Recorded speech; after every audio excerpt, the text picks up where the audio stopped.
first edition of Complinet Global Newscasts.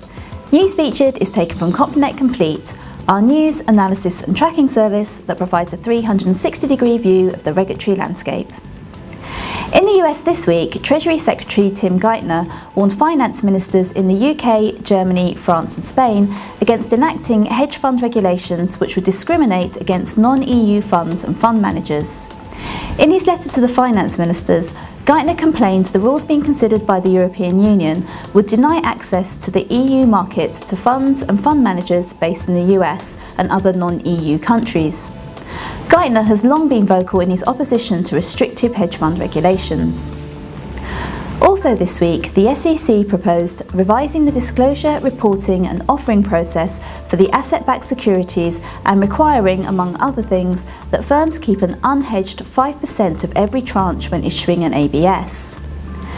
SEC Chairman Mary Shapiro said the financial crisis showed significant flaws in making and selling ABSs, particularly, but not exclusively, those backed by subprime home mortgages. Investors need current details on the assets that back the ABSs, and issuers must better align their interests with those of investors, she said, but the reforms must not push problems from the public securities onto unregistered offerings. The top headlines from the UK and Europe included FSA insider arrests, the UK's galleon. Martin Coyle's article covered the arrest of the 7 members of an alleged insider dealing ring, including executives from Deutsche Bank and BNP, in the first ever operation between regulators and law enforcement officials. Lawyers believe that the arrests prove that the FSA does mean business in its fight against market abuse. Officials from the FSA, together with officers from the Serious Organised Crime Agency, raided addresses in London, the South East and Oxfordshire. The regulator, which recovered documents and computers from the addresses, said that the arrests were made as part of an investigation into a sophisticated and long-running insider dealing ring.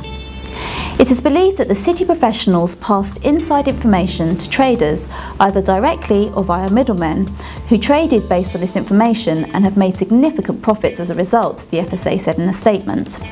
How has this developed since you wrote the article, Martin? Well, I think I was speaking to a few regulatory lawyers. I think they seem to think that the FSA might try and turn one of the suspects into an informant for them in order to try and get a successful conviction.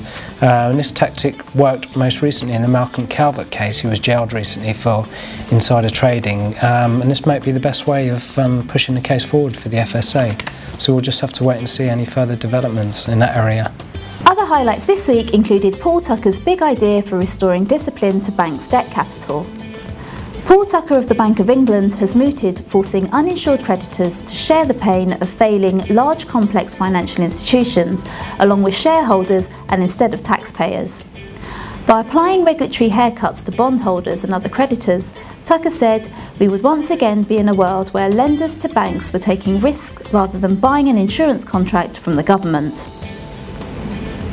And finally, an FSA complains some firms are still not doing adequate due diligence on SIF candidates. Sally Dewar, Managing Director of Risk at the FSA, told a City and Financial Conference on Corporate Governance how some firms are putting forward candidates for significant influence function roles without first checking whether they are adequately fit and proper to apply. We continue to find that many firms fail to conduct adequate due diligence on their candidates or make suitable judgments on their suitability, resulting in delays and more intensive investigations on our part. This is something that the FSA supervision and inspection teams will pick up on during visits. To read about these or any other stories from Complinet in more depth, please log into complinet.com or contact us if you would like a free trial. Join us next week for another newscast from the Complinet News team.